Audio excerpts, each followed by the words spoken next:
Biblical Insights with Bob. As you probably could guess, we're under orders to stay at home, that sheltered at home thing, especially senior citizens. So I decided to put an Easter message on my own. I titled it Reassurance of the Resurrection. Now, because of the pandemic, the stuff we're facing on the media and all around us, the hardship of not being able to go out and do things we want to, sometimes we get a little stressed and worried, and if we don't watch out, that can cloud the reality of the resurrection. We get so focused on what's happening around us that we kind of get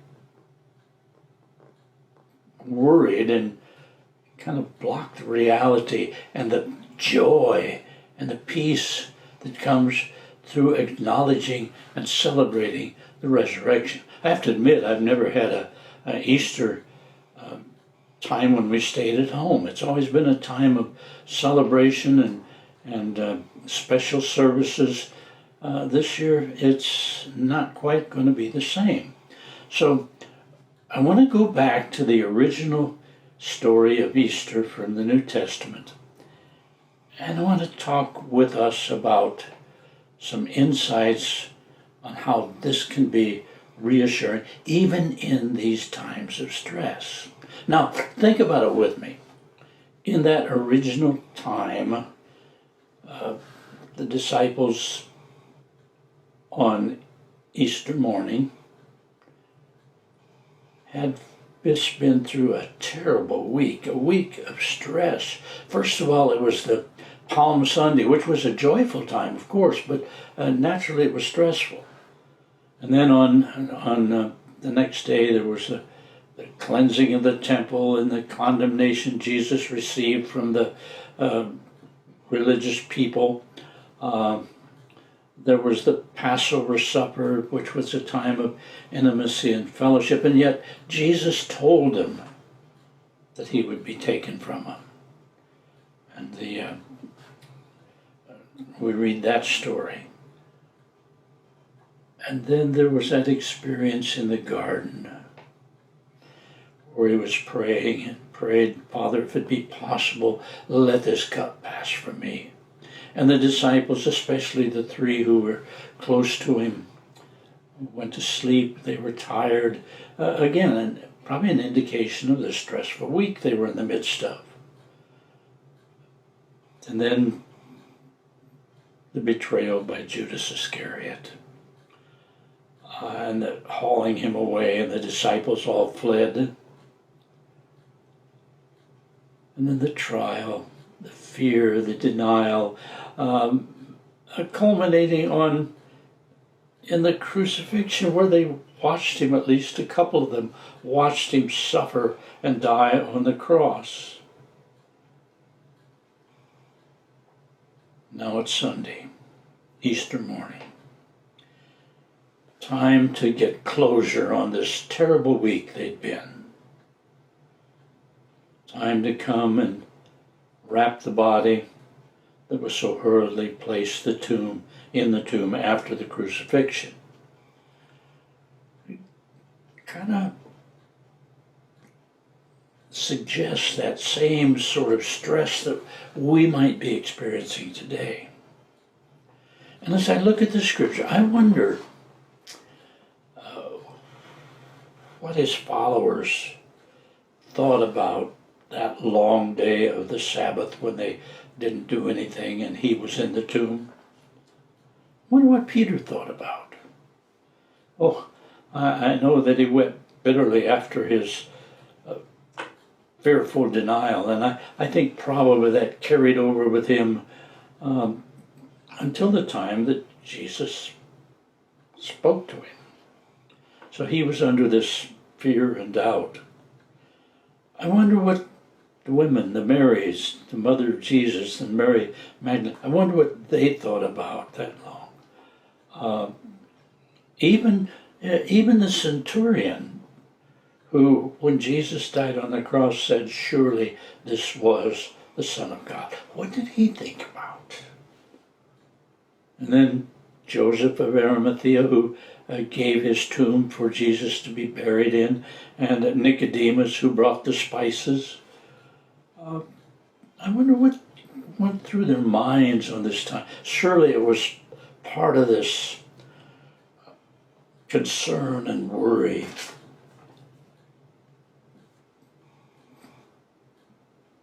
Kind of like today, except probably much more serious, much more deep in worry and agony. So I want to look at some of those scriptures that tell us what was going through their minds, especially on that Easter morning on the way to the tomb. First of all, let's look at Mary's preoccupation. Mark tells us that the two Marys, came to the tomb to visit. Now, here's what Mark says. Very early on the first day of the week, they came to the tomb when the sun was risen. They were saying to one another, who will roll away the stone from the entrance of the tomb? Looking up, they saw the stone had already been rolled away, although it was extremely large. Of course, you can imagine this would have been a major obstacle to their purpose. They were there to wrap him in spices and get him ready for complete burial. If Jesus had been in the tomb and the stone was still there, it would have made access impossible. There's no way they could have gotten in there. But sometime in the hours before the Son of God had been awakened by his Father and has risen, leaving his grave clothes and the tomb behind. But he made sure the stone had been removed. Not so that he could get out of there, but so that his followers could enter and see that the tomb was empty. I think the point, at least for me, is this. How many times do we let our worries, our what-ifs, preoccupy us and rob us of the joy that's set before us, in this case, the resurrection? And today, folks, the fact that he's alive, he can handle all those worries. And in many cases, I found in my case, he's already handled them by the time I get there. So Mary was preoccupied with the stone. In reality, they were looking for their hopes in the wrong places. Mary in the tomb, and he wasn't there. And the angel said to them in Luke, why do you seek for the living among the dead? Kind of reminds me back in the Old Testament of Elijah under the juniper tree. Remember what God said to him? What are you doing here, Elijah, in this state of despair, with your discouragement and grief, with your resentment and anger? What are you doing here? So often we tend to look for answers for our difficulties and heartaches in the wrong places, whether it be a juniper tree, the road to the tomb, the road we're following. How often do we let those things keep us from the joy of the resurrection? Think about it. Notice that the angels reminded them of his teachings the previous week about the week and this very event. Remember how he spoke to you while he was still in Galilee, saying that the Son of Man must be delivered into the hands of sinful men and be crucified, and the third day rise again. Remember that? Apparently, in their worry, in their confusion, they had forgotten that. And then in Mark 16, verses 7 and 8, said, He's going ahead of you to Galilee. You will see him there, just as he told you. Now, they went and fled from the tomb, for trembling and astonishment had gripped them, and they said nothing to anyone because they were afraid, still afraid, in spite of all of his teaching, telling them what had happened. Now, here it is again. Their emotions, their fears, and their grief kept them from the joy. There's the key thought here. Their worries, their grief kept them from the joy of what was coming ahead of them. It just didn't make sense. How many times do we try to figure everything out? It has to make sense to us or we lose the joy. There's a lesson here for us today in our situation. Aren't you glad that that's not all there is to the story? Now, I want to look now at some of those, I call them aha moments, that brought joy and assurance to his followers. Now, remember, we need to be aware of them in our journey to Easter as well. Those aha moments, they're still there for us if we look for them. Now, first of all, there was that moment when Mary was outside the tomb, when she heard his voice speaking to her personally. Jesus said to her, Woman, why are you weeping? Whom are you seeking? Supposing him to be the gardener, she said to him, Sir, if you have carried him away, tell me where you have laid him, and I'll take him away. And Jesus said to her, Mary. She turned to him and said to him in Hebrew, Rabboni, Rabbi. Can you imagine the moment she heard the word Mary and recognized his voice? That took away all the worries. That took away all of the preoccupation with the situation. Maybe this Easter,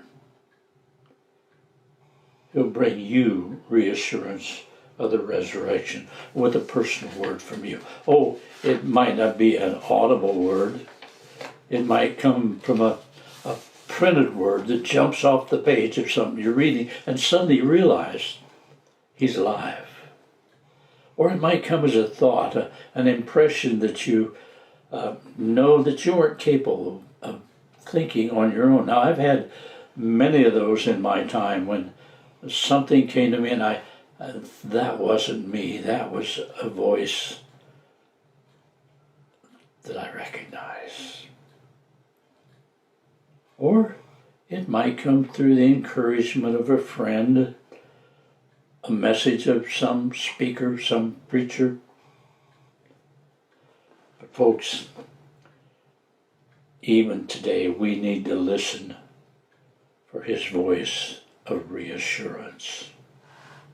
Now, it came to Mary that way, but it came to John when he looked in the tomb and saw the grave closed. It came through what he saw. Look at John 20, verse 8.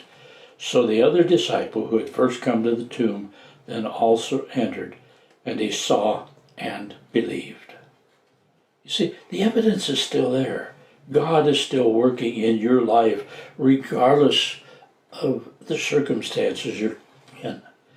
Ask him to help you see and believe. Then there was the story of the disciples walking from Jerusalem to Emmaus. And suddenly there was a third traveler with them. And they asked him to stay with them. And while he was with them, he showed himself to them through the teaching of his word. Now it says in Luke Then, beginning with Moses and all the prophets, he explained to them the things concerning himself in all the scriptures. Wow. Don't you wish you could have been there? Beginning with Moses in Exodus and through all the prophets, he explained to them those things that concerned him. Folks, if you study the Old Testament, you'll find over and over again things that point to Jesus and the Passover or the resurrection. Continuing the reading in verse 30 and 31. When he had reclined at the table with them, he took the bread and blessed it, and breaking it, and began giving it to them. Then their eyes were opened, and they recognized him, and he vanished from their sight. We too have this reassurance through his word and through our time that we spend in his presence. What's that? Prayer, worship. And you can worship at home. Janet and I spend a couple of hours a day in Bible study and prayer and worship. You can worship at home. And in that time, over and over, I have received reassurance of his presence. Now, in the 40 days that followed, he appeared to his disciples many times, and up to as many as 500, they tell us, reassuring them that he was alive. So the bottom line, the point I'm trying to make, is that we can be reassured this Easter season, even though we can't go to sunrise service, to Maundy service, Maundy Thursday, or Good Fridays, or any of those things. There's reassurance of the resurrection. He's alive, folks. Realize that today. Rejoice in that. Be reassured that he's alive. And in this day, many of the signs we're looking at are reassuring us not only of his resurrection, but of his soon return. Rejoice. Easter is a time to rejoice. We have the reassurance. I hope this has helped reassure you. Give you some insights on how and why we should be assured. Thank you for joining me. Even though it's a different setting, a different screen, there's insights here. Thank you for joining us.